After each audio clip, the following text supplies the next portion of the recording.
States have no authority to forbid agencies from entering into the state. That's what you think, and that would be false. That would be false because you're being guided by high school civics. Rather, that is true during an active constitution, but every single thing he's doing is saying that this isn't an active constitution, so I don't know why progressives are like, hey, the constitution can save itself. There is guardrails in order to protect that. That is the executive. That doesn't work right now. That is the legislative. That's not going to work. Democrats don't have majority and they don't have the backbone of a minority from the Republican side. The GOP won't be changing their mind because they have Gestapo at their town halls to remove and kidnap people from it. They also are getting threatened by the oligarchs, so what is your vote in comparison to the money that they will provide? The courts won't do anything because eventually they'll say, hey, that's bad, that's illegal, and they don't have to actually do it. The next one is state rights. That is under Article 6, Section 3. So at a maximum potential, yes, our states can actually forbid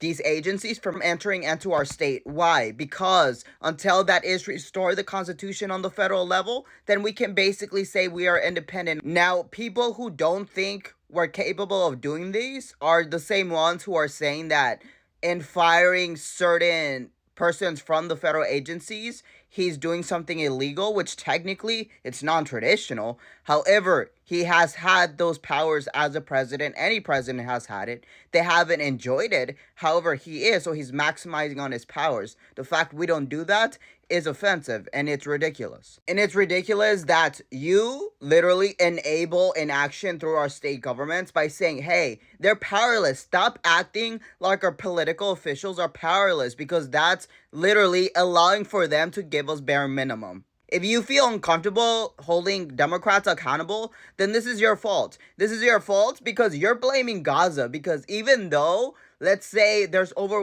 4 million Muslim people in America. So let's assume all of them voted for like the other side, which is untrue, right? It's ridiculous to think that they did. But let's say they did. There's enough Americans who aren't in that demographic to have changed that. But the fact that they didn't go in and actually create that action that changed this reality meant what? That there was something that stopped them from doing that. That is a disillusionment in the damn party.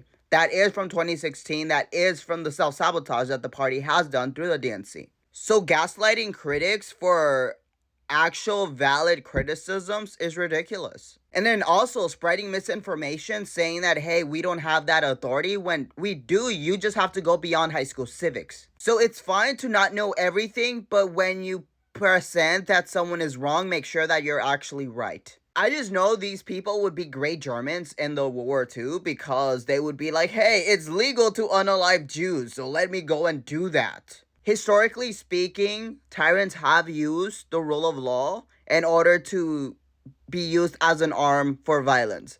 So the fact that people not only didn't go past high school civics but learned history is wild. So if you don't think that they can, then maybe put yourself back, because that means that you don't know enough to actually understand the capabilities within a constitutional crisis, all right? Respectfully, but stop asserting yourself in conversations where you don't have that expertise to actually dictate what can occur.